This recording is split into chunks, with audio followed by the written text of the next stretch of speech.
our Blackhawks all quarter-century team coming up next on the CHGO Blackhawks podcast.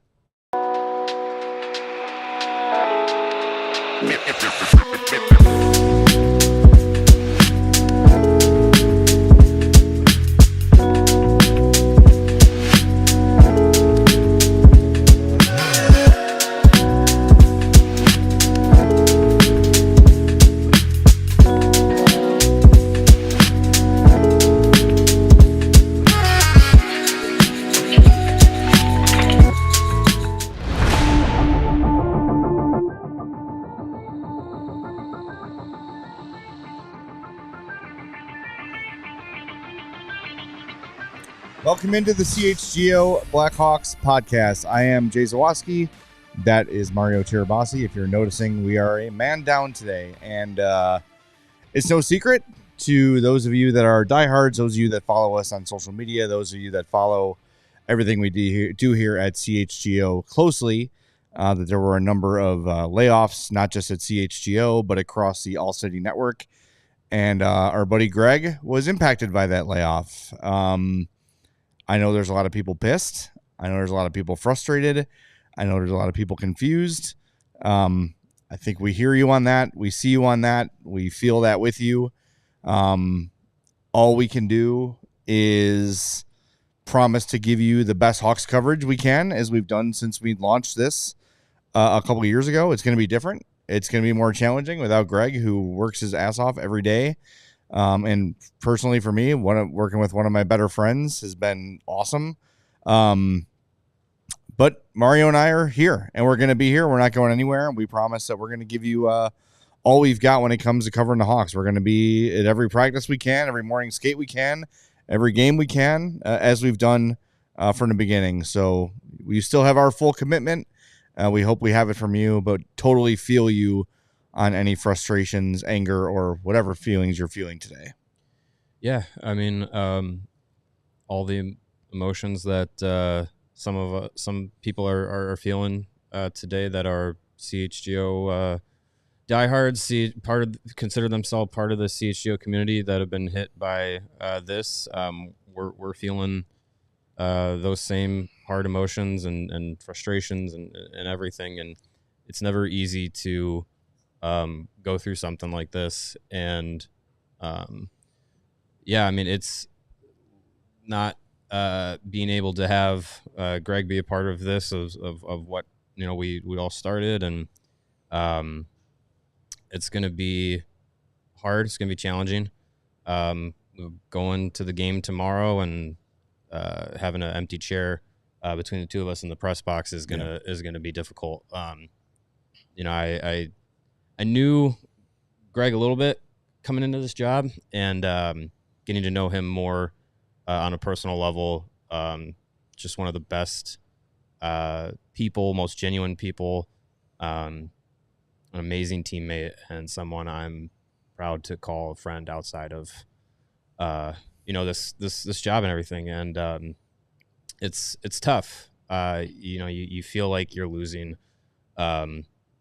a part of your connection to someone, and it's tough. But yeah, like you said, Jay, we're still gonna chug along. It's a lot of it's a big pair of shoes to fill, and we're gonna do our best we can move forward.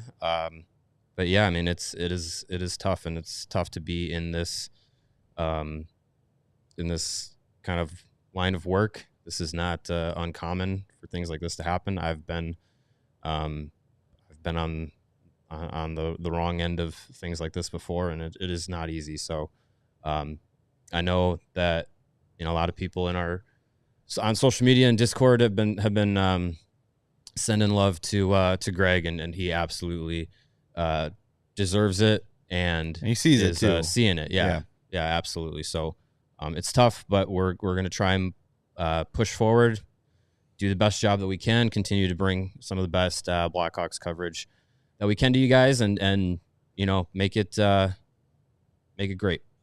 Yeah, and just, you know, beyond Greg, obviously, who's the closest to us with him every day, but Nate, our producer, who just came on a couple months ago, was killing it for us. We really found a great rhythm with him. I've been friends with Herb Lawrence for over 20 years. Long time, yeah. He's affected, got to know Vinny over the years, and Nick and everybody. It's just Ryan Herrera as well. Yeah, of course. It's just it's a hard day, and I still believe in what we do here. Obviously, I still believe this is a special place, and I hope that the people with the higher pay grades than me that are forced to make these decisions are making the right ones for the company. And what we can control, we will control, and give you everything we've got, because that's what we can control. Yep. So that's what we're going to do. So again, we thank you for your support. We hear you, we see you, we feel you on your frustration, and we're right there with you. So stick with us, please. I know if you may be tempted to not, and I understand that, but please understand this has blindsided us as much as anybody. So yeah, we ended last night's show expecting the three of us to be here and BS about the 2000s Blackhawks, and we're still going to do that, but it's just the two of us, and it feels a lot different. Yeah, it certainly does. But we got to go on. We got to do it. And we thank Sarah for being here to produce the show and help us get our stuff ready for today's program. So we are going to begin the Hawks conversation now. There's no smooth way to do it. Easy way to transition from this, but yeah. So at the end of the month, the NHL will reveal the Blackhawks all quarter-century team, meaning the last 25 years. And it'll be, a line basically, right? Isn't that? Yeah. So each team, all 32 teams are getting a all quarter-century, quote unquote, team that will then eventually be voted on by the fans, I think starting February 12th, I believe it is. That will then condense it down to the NHL's all-century team. And, it's celebrating the last 25 years of the NHL and for the Blackhawks. And when I saw that this was getting greenlit, and then the Blackhawks list is going to be announced New Year's Eve, another big day for the Blackhawks, New Year's Eve this year. I figured, slam dunk. It's one of the easiest calls for who's going to be the 3 forwards, 2 defensemen, and goaltender of the all-century team, and then put that out on social media. And Mark Lazarus was actually like, "Oh, contraire," as Mark Lazarus likes to do sometimes. What? And that started a pretty good discussion. And then someone else commented and said, "I bet the Blackhawks B team might be better than some other franchise's A team." And it got me to thinking, what if we did most college and high school athletics do, where it's first team, second team, third team, all-American kind of thing. So what we'll do today is the Blackhawks first, second, and third teams based on our opinions. Well, let's. I think we can start with the first team, and I don't think there was any question as to what this team would be when we're talking about the best Blackhawks of the last quarter century. First team forwards: Jonathan Toews, Patrick Kane, Marian Hossa, defenseman Duncan Keith, Brent Seabrook, and goalie Corey Crawford. I don't think we strayed on this. Yeah, at all. This was my group that I had that I was feeling was the first team. Toews and Kane, conversation starts and ends there.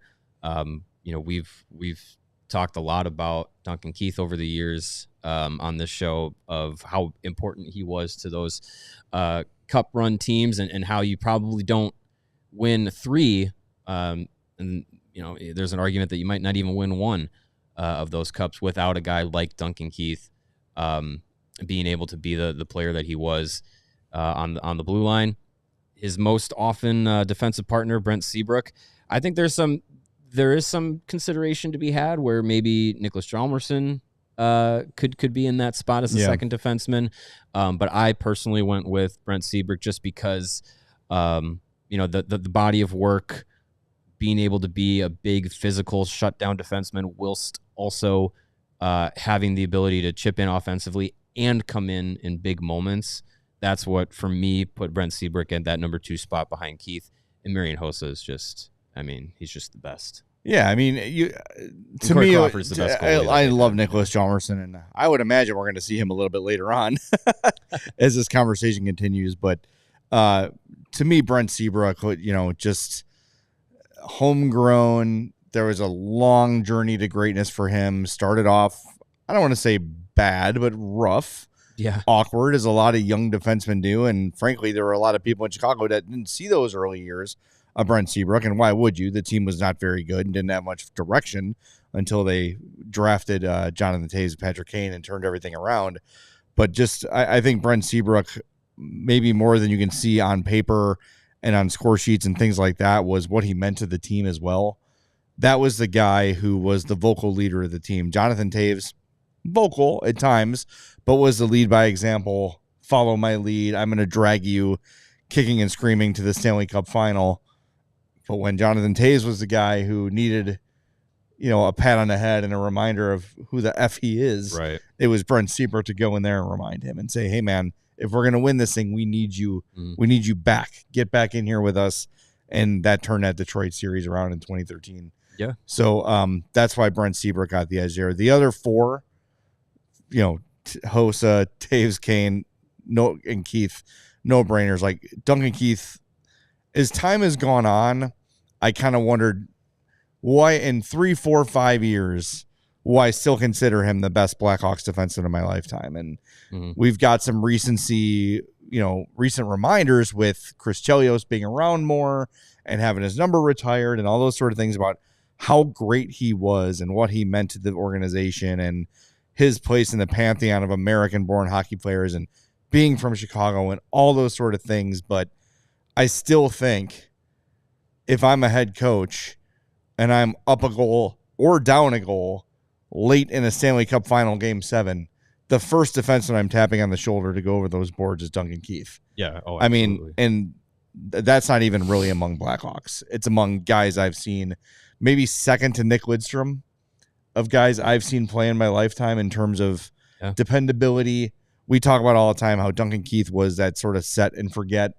He's going to go out there. He's going to play 25 fantastic minutes at least every night.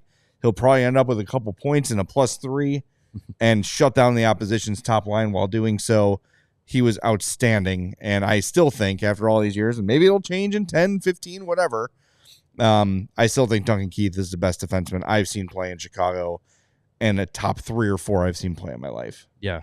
Oh, yeah, absolutely. I mean, he's a guy that when this gets opened up to the fan vote for the NHL's All-Century team from 2000 to 2004 or 2024, 25, he's a guy that I think when that opens up, will have a real shot at being listed to the All-Century NHL team. Yes, Nicholas Lindstrom's going to be in that conversation as well. A guy like Chris Pronger is probably going to be in that conversation as well. But Duncan Keith is definitely worthy of being in that conversation. 2 Norris trophies in his time. Really a special defenseman. And I think Marian Hossa, too, as a guy who was not, homegrown, did not have his best individual seasons statistically as a Blackhawk, but was probably, and if you ever read his book, and I encourage you to, it's really good, he was probably the best version of himself from top to bottom in Chicago. He was probably the best all-around hockey player he ever was in his years in Chicago. He picked up the defensive game, credits Pavel Datsyuk a lot with his development as a defensive player. Just 1 year with him in Detroit just did a ton for Marian Hossa, and he says as much. And I think also what Hossa symbolized in choosing to come play for the Blackhawks when he did was sort of that indication of, okay, all these warm fuzzies we're getting watching this Blackhawks team play, it's not just us. People around the league are seeing it. They're understanding it as well. And the fact that guy, at the peak of his powers, who was clearly cup chasing, going from Pittsburgh to Detroit, saw, you know what? My best opportunity for a Stanley Cup is to sign long-term with the Blackhawks. 12 years. That is huge. And that moment should not be lost on Blackhawks fans, where the guy chose to come to this city because he knew it was his best shot at the Stanley Cup. Yep. All right, we're going to get to our second team coming up next on the CHGO Blackhawks podcast.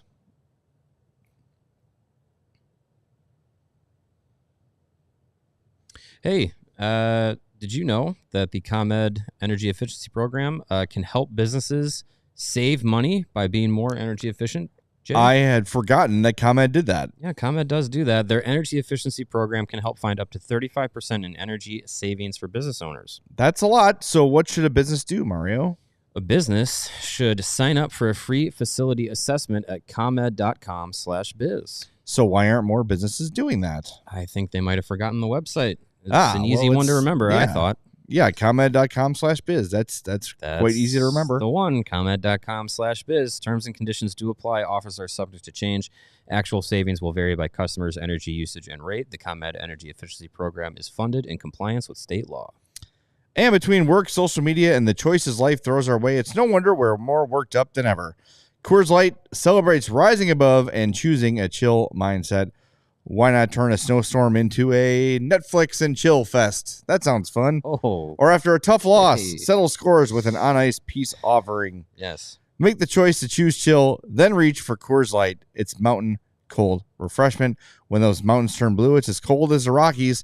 So when you embrace a chill mindset, it's a good time to choose chill and crack open a Coors Light. Make the most out of the times that you choose to chill. Choose Coors Light. Get Coors Light delivered straight to your door with Instacart by going to CoorsLight.com/CHGO Hockey. Coors Brewing Company, Golden, Colorado. Before we move on to the second team, Yes. we got to give Corey Crawford his flowers, friend of the program. Yeah, we did not mention Corey Crawford. I mean, again, another slam dunk choice of best goaltender that the Blackhawks have had of the last quarter century, but also a guy that I think constantly has to be reminded to the general viewing public of the NHL just how good he was and how much he meant to that Blackhawks team, and really how much he was not, as he is often characterized. He was not just a passenger goaltender on a very talented team. Like there are many times where you can point to a performance that Corey Crawford had that was the difference in those cup runs, mainly being able to post a shutout in game. The biggest one for me, at least, is the shutout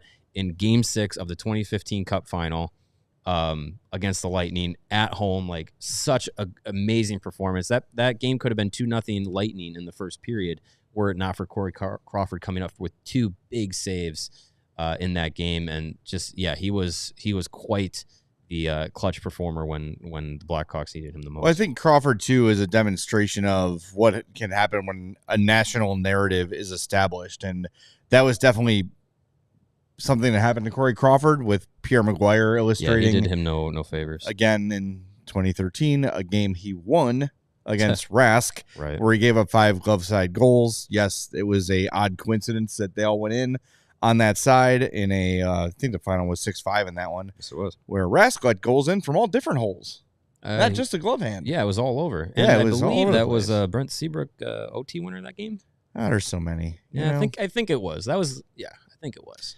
That's and why then he's on just the first team. I also want to point out to people too, like Corey Crawford's place in Blackhawks history. He is third all time in wins behind Tony Esposito and Glenn Hall. Pretty good. It's pretty good. His save percentage is second in franchise history behind only Scott Darling, who is a much smaller sample size, but among guys that started a lot of games for the Hawks, he's number one, 918, 2 save percentage points above Glenn Hall. Goals against average, he is third all time behind Charlie Gardner, who had a 202 goals against average. It's pretty good. Scott Darling, 237, and Corey Crawford, a career 245 goals against average. He is seventh all time in shutouts behind Esposito, Hall, Gardner, Belfour, Caracas, Tebow, and then there's Corey Crawford.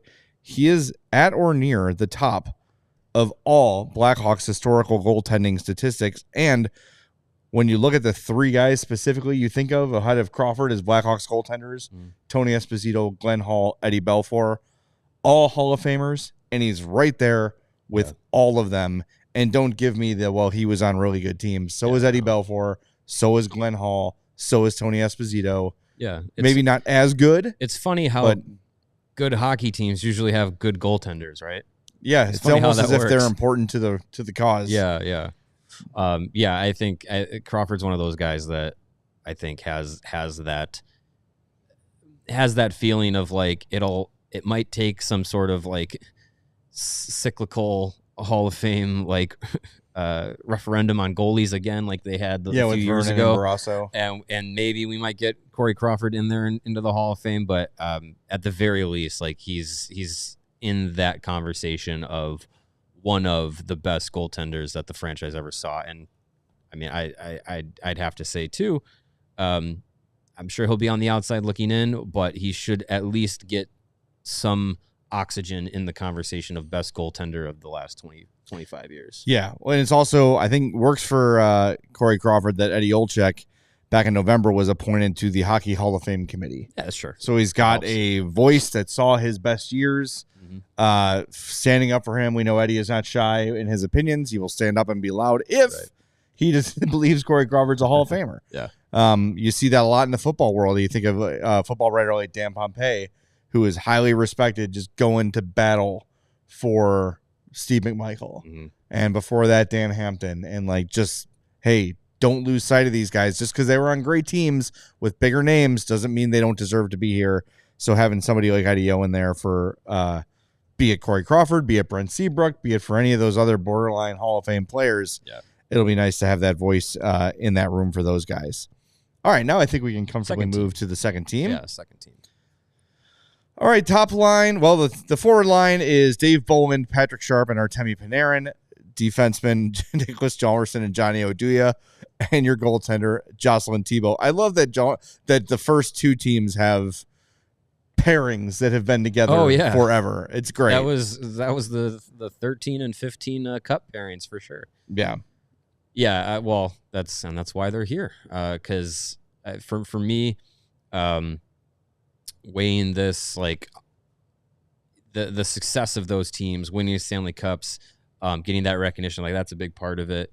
And again, like those Cup teams don't have the success that they did without having guys like Nicholas Hjalmarsson and Johnny Oduya to be able to defensively play the style that they played. I mean, Keith and Seabrook get a lot of the glory for, the offensive production that they had, but I always go back to that 2013 Game 7 against Detroit. If the ticky-tack call on Brandon Saad and I think it was Justin Applicator or Daniel Clear, I can't remember which one. Yeah, I think it was Applicator. But if that call doesn't go through at the end of Game 7, Nicholas Hjalmarsson has the dramatic game-winning overtime or game-winning goal in regulation to eliminate the Red Wings, and not Brent Seabrook. And I always think, like, how would that change both of their legacies for that moment? Because Seabrook scoring that OT winner is, for a lot of people, it's huge. Yep, their most favorite moment that isn't them clinching a cup. But Nicholas Hjalmarsson, he was, if the Norris Trophy was strictly on a defenseman playing the defensive role, he would have at least one in his career, if not two or three. Sounds like a good July Wednesday show, but sure. I would love to see a revamping of the awards, because the Norris Trophy has kind of become, unless you have a guy who is so outstanding defensively that he can't even be questioned, right? It's become kind of an offensive award. Yeah. And I think those guys should be awarded too. So maybe you have the Chris Pronger Trophy, and you have the Scott Stevens, whatever, sure, for the stay-at-home types, and you have the Brian Leach or Paul Coffey, Bobby Orr. That makes a lot more sense. Good job. Yeah, the Bobby Orr Trophy for the offensive defenseman. And then Erik Karlsson can fill his trophy case, but guys like Nicholas Hjalmarsson and Alex Vlasic get the recognition they deserve at some point. Yeah, I'm all in favor of that. If you can have the best defensive forward, you can also have the best defensive defenseman, right? Because it is fun putting up all the offensive numbers and stuff, but and again, the Selke's not perfect. No, best defensive forward usually comes down to center. Who's the best center that put up a lot of points that isn't like a minus 50 or something like right. that. And is one of three guys through who plays penalty kill, Kopitar or Bergeron, and wins faceoffs. Yeah, exactly. There's a type for that award. Yeah, it's a bit typecast. His partner Johnny Oduya brought in on two separate stints to be with the Blackhawks, and you talk about trades that just were perfect fits. Mm-hmm. Like Johnny Oduya slotted in as a perfect complement to Nicholas Hjalmarsson. I don't know if you straight up call him an offensive defenseman, but another guy, as the entire dynasty was really, puck movers. Yeah. Because even Hjalmarsson, and I failed to say this, when you ask Hawks from that era, the most undervalued guy, to a man, they say Hjalmarsson. Yeah. And not only his ability to defend, but to move the puck. I think Oduya was not quite as strong of a defender as Hjalmarsson, but was a little bit better of a puck mover. So they had that great yin and yang between them. They both were speedy. They both had endurance, could play forever. And just almost like Keith and Seabrook are perfect partners. Hjalmarsson and Oduya seemed like the perfect, ideal second pair for a cup contender. Yeah. I talked about it.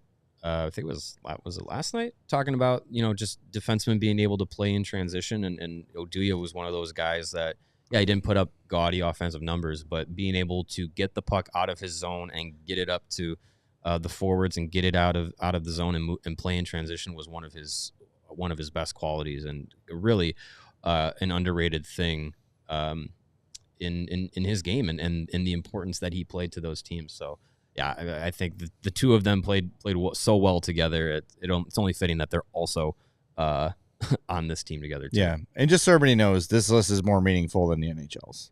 Yeah, I'm sure right now Johnny Oduya is in Sweden in his lab watching the show, and just a single tear with his chemistry of recognition falls from. Yeah, the forwards group of this second team is quite interesting. I would have loved to have had an opportunity to see them play together with a goal scorer like Patrick Sharp, a two-way pesky defensive center like Dave Bolin, and then Artemi Panarin, who wasn't here for a long time but was here for a good time. Another guy who had the creativity with the puck on his stick that was just awesome to see, and also could shoot it as good, if not better, than Patrick Sharp.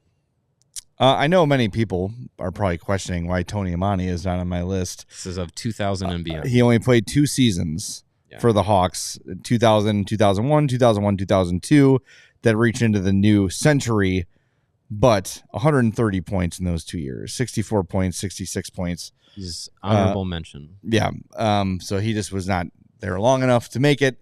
So the second best number 10 of my lifetime, Patrick Sharp, gets the vote. But yeah, I mean, Panarin, I think, has become a more complete player with the Rangers.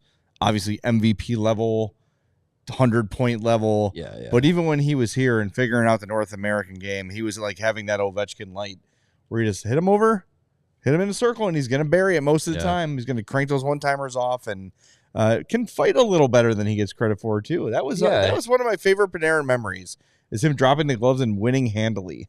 Yeah, I mean, he's one of those guys that you never would expect it, but he is feisty. And I remember seeing a few videos of him in some off seasons ago of where he was training like kickboxing and stuff. And it's just like, some of those guys, you don't really ever see them drop the gloves all that often, if ever, but they more often than not are prepared to do so if needed. And Panarin's one of those guys that I wouldn't want to necessarily test those waters if I was in the NHL. Do you remember who he fought? I had to look it up. I forgot. Well, I remember one a few years ago was, I think it was with Columbus. And I'm talking about his one with Chicago, but yes. I don't remember the one in Chicago. He fought, in Columbus, he fought Charlie McAvoy. Okay. In Chicago, he fought Scotty Upshaw. Yeah, that's a tough guy. And took it to him. That was a fun memory. That's a tough guy to go up against. But yeah, Panarin, he was a lot of fun to watch with him and MVP version of Patrick Kane. And we got to go with the Rat, Dave Bolland, at center. Just a pain in the ass to play against. Very rarely did Joe Thornton lose his cool in his career. And he lost his cool with Dave Bolland. Dave Bolland was able to pull it out of him many times. Yeah. Just a guy who, we've talked about this a lot, like lit up the junior leagues. Like, 125 points with the London Knights or something, just astronomical offensive output. Gets drafted by the Blackhawks and realizes, all right, if I'm going to make it work here, I've got to adjust my game. Became a premier shutdown forward. I think another guy a little bit lost because of how good the team was around him. A little bit undervalued, but obviously scoring the second goal in 17 seconds to clinch the cup. And just a big moment player. And just the drama with the Sedins is Oh yeah. He was definitely a folk hero of those teams. 57 goals and 130 points in 59 games in his last season of junior. He then played parts of 2 seasons in the AHL before becoming a full-time NHLer towards the end of the 07-08 season, and then again in 2008-2009. And it's fitting that he's the second line center in this group because of this era and of those Blackhawks teams. The one thing they needed. There really wasn't a really great solidified number 2 guy, but Dave Bolin, I think, did it the best in the 2010 and 13 Cup runs. He was just a perfect third line center. Yeah. You talk about, like, always building a roster versus building a team. That's what you're talking about. Is Dave Bolin is a perfect third line center. All right, got to hit the break zone. Back with more on CHGO Blackhawks in a moment. But if you're looking for the perfect way to elevate your day, at Verilife Dispensary, they have everything you need, from premium cannabis products to expert advice. With 8 convenient locations across Illinois, discovering your perfect experience has never been easier. Verilife proudly offers a price match guarantee, ensuring you get the best value by matching local competitors' prices on eligible products. Don't miss out on their latest deals and exclusive offers only at verilife.com. Mention code CHGO25 in store and receive 25% off one regular price item. Restrictions apply, and keep in mind, if you place your order online, you can still redeem that code CHGO25 in store when you pick up to receive your discount. So while it's not there on the website to enter, when you go in there, mention it, and they'll take 25% off one regularly priced item at Verilife. So go check them out, Verilife Cannabis Stores, or online at verilife.com. And hey, if you've got goals, then you need to get in contact with Constant Contact to help you reach them. How are you tracking with the ones that you set for your business earlier this year? Are you close? If not, do you know why you haven't hit them yet? If you have year-end goals, Constant Contact has what it takes to get you there faster. No matter how experienced you are in digital marketing, Constant Contact has the tools to make your marketing run smoother. Sell more, raise more, and build more genuine relationships with your audience with Constant Contact's suite of digital marketing tools, all made to fast track your success. Join the thousands of businesses and millions of people who trust Constant Contact with their marketing success. So it's time to put the go in your 2024 business goals with email, social, SMS, and customized marketing campaigns built for you in just a few clicks. Go to constantcontact.com/allcity and start your free trial today. Again, that's constantcontact.com/allcity for your free trial. All right, moving on to the rest of the second team. Patrick Sharp is the winger there. I always like to remind people, by the way, of the trade. The Blackhawks acquired Patrick Sharp and Eric Malosh from the Philadelphia Flyers in exchange for Matt Ellison and a third-round pick. Patrick Sharp scored 249 goals for the Hawks, 3 Stanley Cups. Matt Ellison played 7 games over 2 years for the Flyers and went on to play in the American League and the Continental Hockey League in Russia. So that is one of the most more than I played. Good point. That's one of the most lopsided trades in not only Blackhawks history but hockey history. Pound for pound, it's got to be one of the biggest. Plus the handsomeness win alone. Don't besmirch. I don't know what Eric Malosh looks like, but I'm sure he doesn't look like Patrick Sharp. That's just added on, though. You know. Yeah. Patrick Sharp. He brings a handsomeness in that one. He sure does. Sure. Patrick Sharp. One of the again. It's weird to be underrated when you led teams of that era, Blackhawks teams of that era, in scoring a few seasons, but one of the more underrated guys, just to be able to, play a versatile game, be a guy who I would love this version of the Blackhawks to have, a guy who was able to score goals, was not afraid to shoot, his nickname was Shooter for a reason, because he was not afraid. He had the confidence to be like, no, I'm going to try and score here. Like, guys like that, go a long way. He also was a guy that, you know, you trust to actually kill a penalty from time to time. Like the versatility of his game was awesome. He was able to play up and down the lineup, top minutes, penalty kill.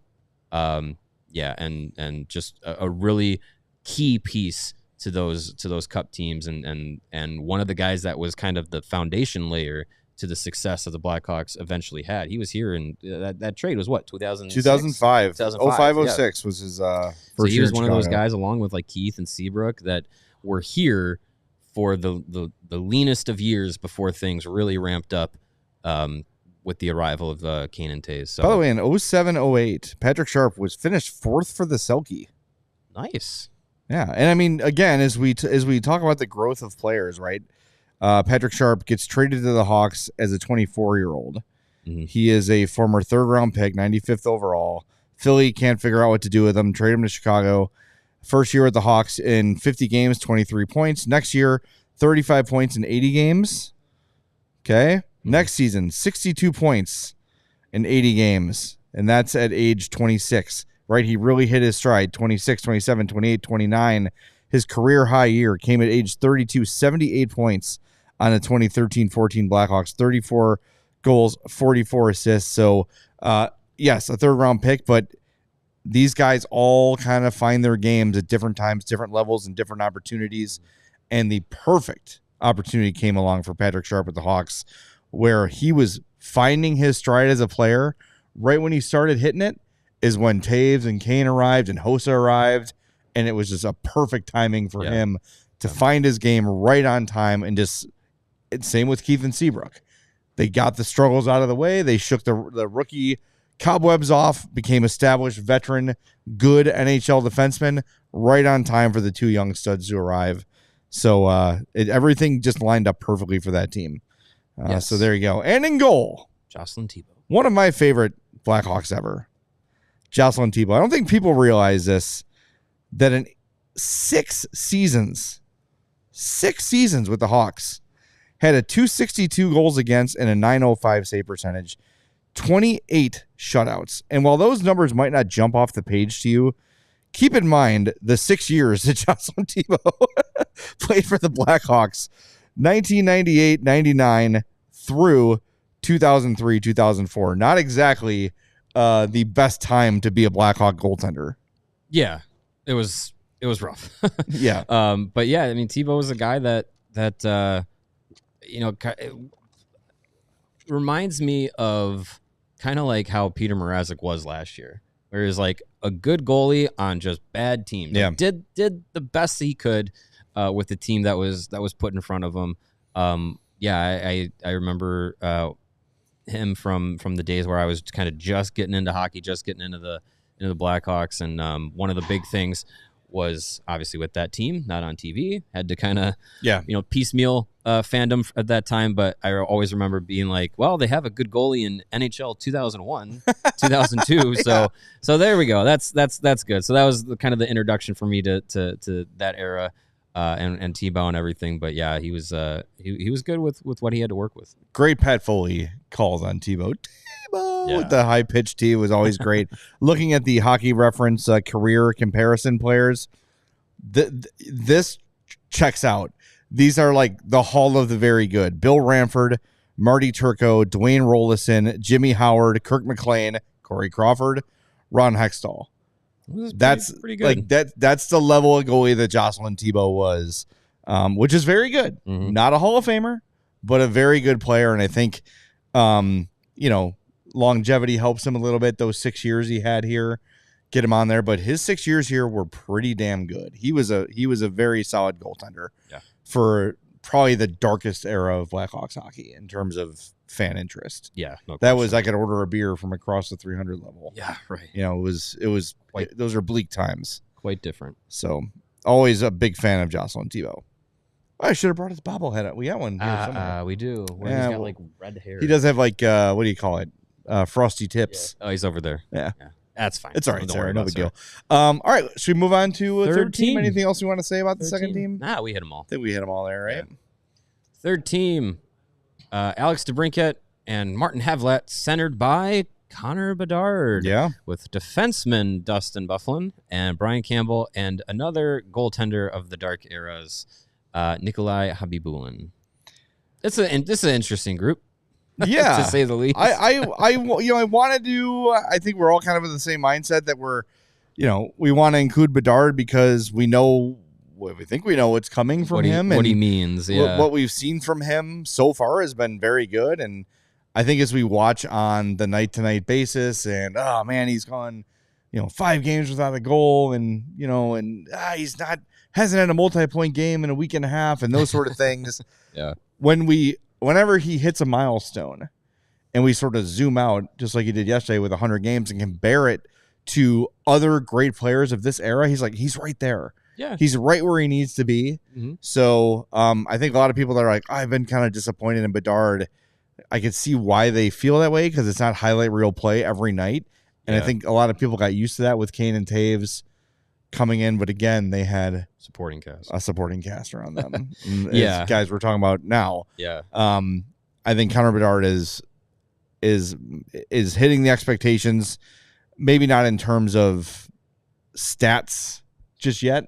Maybe we were expecting a few more points from him this year. Mm-hmm. But in terms of like reaching milestones, getting to places, comparison to other players throughout history is right where you want him to be. Yeah, and think about just kind of the way he's played these last few games under Anders Sorensen, where he's kind of given a little bit more of the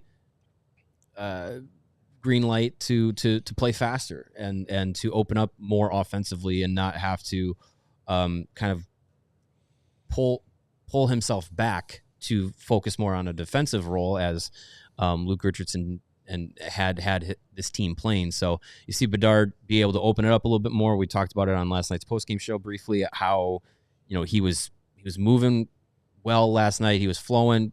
A lot of the creativity you could see was there, even though if it didn't cash in on some production, like it was there. He was moving the puck, especially on the power play, like really trying to get creative with it, which at times it can do it a little too much. Use that all-world shot a little bit more, but just to see that his confidence is there is important. And yeah, I mean the role that he is expected to play for this franchise moving forward as they go into the next quarter century, I think it's fair to have him mentioned on the list because of what he's done the last season and change, and where he's supposed to go. And as we just said with Dave Bolin, down the middle of the 2000s, like not necessarily the deepest talent for the Blackhawks. I was trying to think of like who, because I was trying to do center wing for each line. I also was trying. I mean, you maybe could have squeezed another forward in there if you wanted to, like another winger, but I feel confident that Connor Bedard belongs on this list. I don't have any question about that. Yeah. Martin Havlat and Alex DeBrincat on his wings. Havlat was a really good placeholder for Marian Hossa. Mm-hmm. He's kind of baby Hossa. Yeah. Not quite the big numbers, not quite the defensive force. I think a better player than he gets credit for. He had a lot of injury issues in Chicago. Yeah, when he was healthy, he was a big part of those pre-cup teams. Yeah. But yeah, the health was a problem. When he was healthy, though, he was a very effective player and just kind of carried them over that threshold. Mm-hmm. Maybe when you talk about the kind of player you want to bring in for Bedard, if it's not going to be an absolute superstar stud, somebody at Marty Havlat's level, until you're able to get a guy like that, makes some sense. So with the Hawks in 06-07, he had 57 points in 56 games. The next year, 27 in 35, 77 in 81 in 08-09. And then the Hawks have the opportunity with Marian Hossa as a free agent. Well, these guys are both free agents. Can't pay them and both. we can't pay them both, so we're gonna try to get Marian Hossa. And I remember that whole day, that was all sort of sitting in limbo. Like as always on July 1st, the top names go right away, right off the hop. And Hossa hadn't gone, and Havlat hadn't been signed, and I think a lot of people are like, they're not going to get either.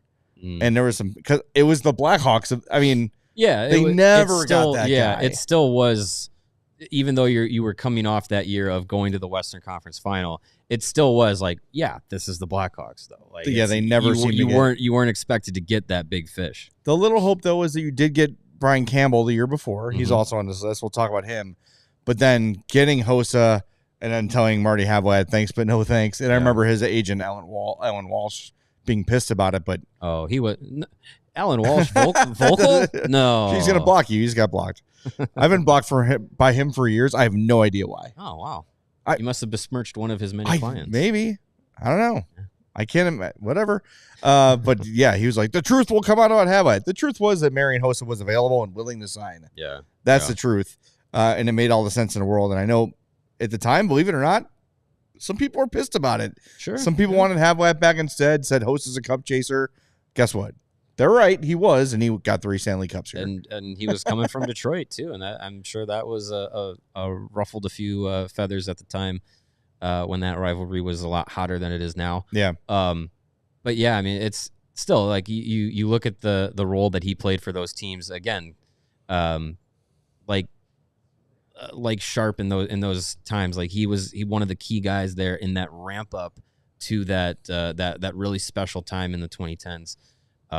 You still see smattered across the UC a couple nights a year. You'll see some Havlat jerseys still out there. Like he's a guy that was like for a short while was like one of the stars of the team, and it was good to have him there.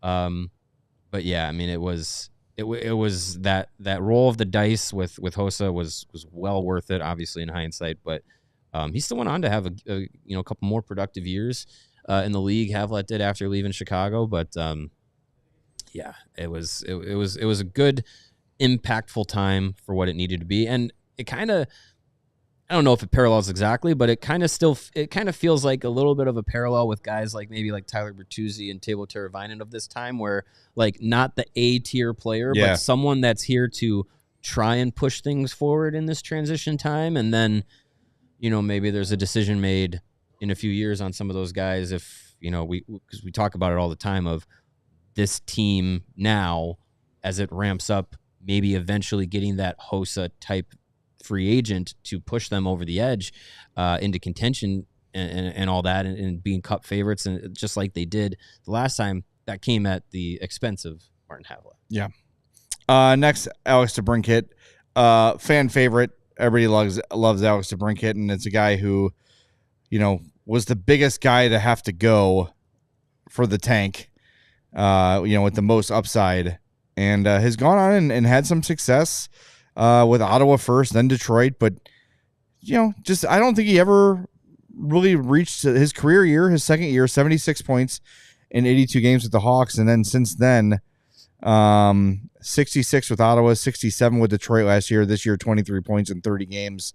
He's not really been able to find that elite scoring for him we all thought was coming. Yeah. But just a really solid player, a little guy that plays big, beloved, and just had 4 dynamite seasons with the Blackhawks. Yeah, and he was one of those guys that was part of that like injection of like youth into the team after coming off of the cup runs. He was a second round pick only for the reason that he was 5'6", and came into the league and was able to produce, and playing alongside Patrick Kane helped him out with that, and really turned into a solid scorer in the NHL. And yeah, there was a lot of conversation around what to do with him when he was coming up to free agency and coming up to the last year of his deal. Like, do you invest that $9 million in Alex DeBrincat for the long term? Do you see him continuing to be the mover of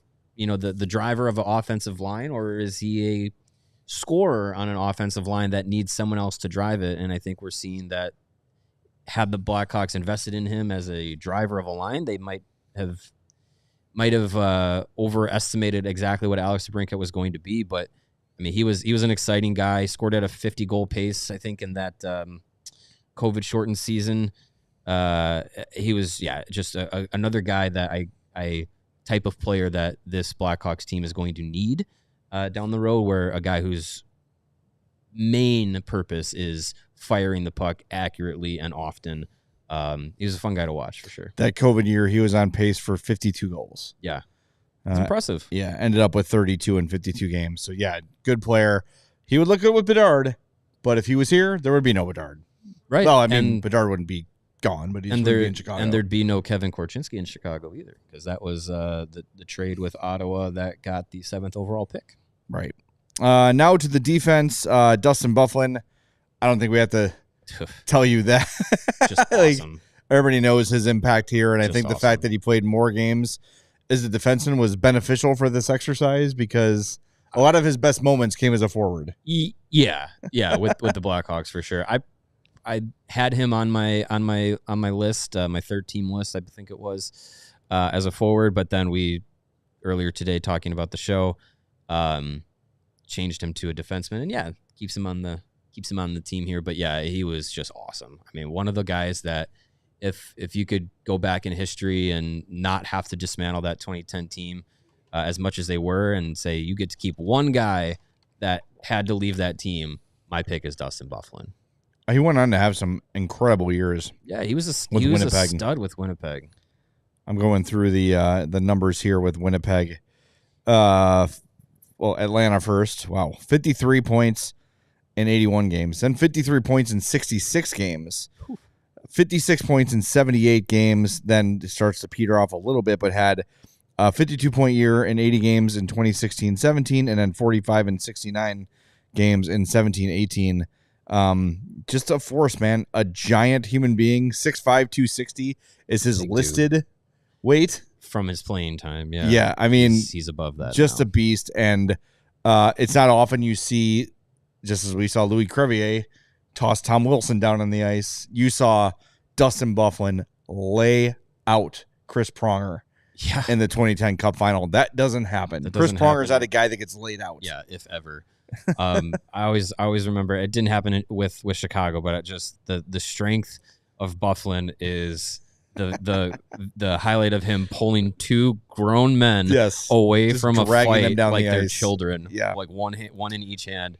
He was just a big dude, a big personality too. Even though he wasn't, the most out front guy, like you heard stories of him, and when he did talk up and be in the spotlight, like he made the most of it, and he was just an awesome dude. It's like every champion, when you think about like championship teams throughout Chicago history or sports history, or you need that folk hero. Oh yeah, like it was Byfuglien. Hawks had a couple of Andrew them. Shaw was another guy like that. Like you look at the 16 Cubs had David Ross was kind of like a folk hero. Definitely. 85 Bears had a ton of them. The 05 White Sox had, Jeff Blum hitting, like, and that whole team was full of characters too. Like Bobby Jenks is your folk hero there. Like you need guys like that. And Dustin Byfuglien was, talk about a guy born to play in Chicago and born to steal the hearts of Hawks fans. The way he played, man, I remember that game 3 in San Jose. My wife was in labor throughout that game, and Byfuglien won it in overtime. And it was like, all right, now it's time to have this baby. They kind of kicked things into motion for us. But just watching that on like a tiny little hospital TV was crazy. But just he had so many great moments for having such a short amount of time here. And what round draft pick was he? He was drafted in a round that doesn't exist anymore. Yeah. I believe it's the 8th round. Might have been an 8th round pick. He was a... Or 9th? I think Burrish was a 9th round pick. He was an 8th round 245th pick. Overall. Yeah, they don't pick that many people anymore. Yeah, and to come on and have an 869 game career with 525 points, 1,094 penalty minutes, that's getting it done. Yeah, and he's a guy that came up through the Rockford system as well, back in those mid 2000s. So again, like keep in mind as this current Blackhawks team goes through development stages and the prospects development and growth is a big focal point. Keep in mind, like some of these guys that are 3rd, 4th, 5th round picks, guys that play a season or 2 or 3 in Rockford, it's not necessarily because they're a bust. It's just some guys take some more time. Some guys need a little bit more of that seasoning in the development stages before being able to reach their full potentials in the NHL. All right, next up, Brian Campbell, very important to the Blackhawks dynasty for several reasons. But again, one of the first probably the first huge free agent signing of my Blackhawks lifetime where they went and got the premier free agent. It was the year before Hossa, but Brian Campbell was leading up a couple years to him hitting free agency. And it's always sort of mentioned in line with the Hawks. I know Dale Talon loved him and really sought out to get him and did it, got the job done. Yeah. Probably a little overpaid, but that's what you had to do. You had to do it at the time to get him. They did it, and it worked. Yeah.